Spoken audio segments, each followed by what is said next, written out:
Lok Sabha speaker పదవి మీద పిఠాముడి పడ్డది కదా. మామూలుగా అయితే పార్టీలకు అతీతంగా ఏకగ్రీవంగా ఎన్నుకుంటారు స్పీకర్ ను.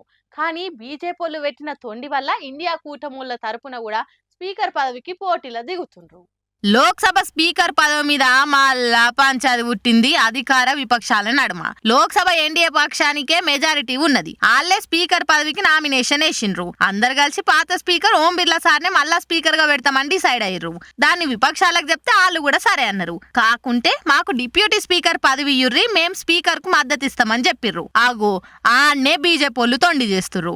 డిప్యూటీ స్పీకర్ విపక్షాలకు ఇచ్చుడు బిల్కుల్ ఇష్టం లేదట మోడీ సార్ కు. డిప్యూటీ ఇవ్వమంటే సప్పుడు చేస్తలేడట. దాని మీద రాహుల్ గాంధీ సారు మస్తు మండి వాడుతుండు. గింత కండ్ల వంటతనం ఎందుకు మీకు అని తిట్టి వస్తుండు. స్పీకర్ కు మేము మద్దతు ఇస్తామన్నప్పుడు డిప్యూటీని మాకు ఇచ్చేటందుకు మీ కిరీటాలేం పడిపోతున్నాయని గుస్సాయిండు. చల్ మీ మూలబాతిలు ఆవిడేంది, స్పీకర్ పదవికి మేము కూడా పోటీకి దిగుతామని కేరళ ఎంపీ సురేష్ సార్ తోటి నామినేషన్ వేయించారు. అటు ఇండియా కూటమి నుంచి పాత speaker Om Birla sir nomination వేసిండు. దీంతో స్పీకర్ ఎన్నిక రసవత్తరంగా మారింది. మరి తల్లి బిడ్డ న్యాయం లెక్క స్పీకర్ అధికార పార్టీలు డిప్యూటీ విపక్షమోలు తీసుకుంటే ఏమైతుండే? స్పీచుల్లేమో అంతా ఒకటే, దేశం మనది అని నీతులు చెప్తారు.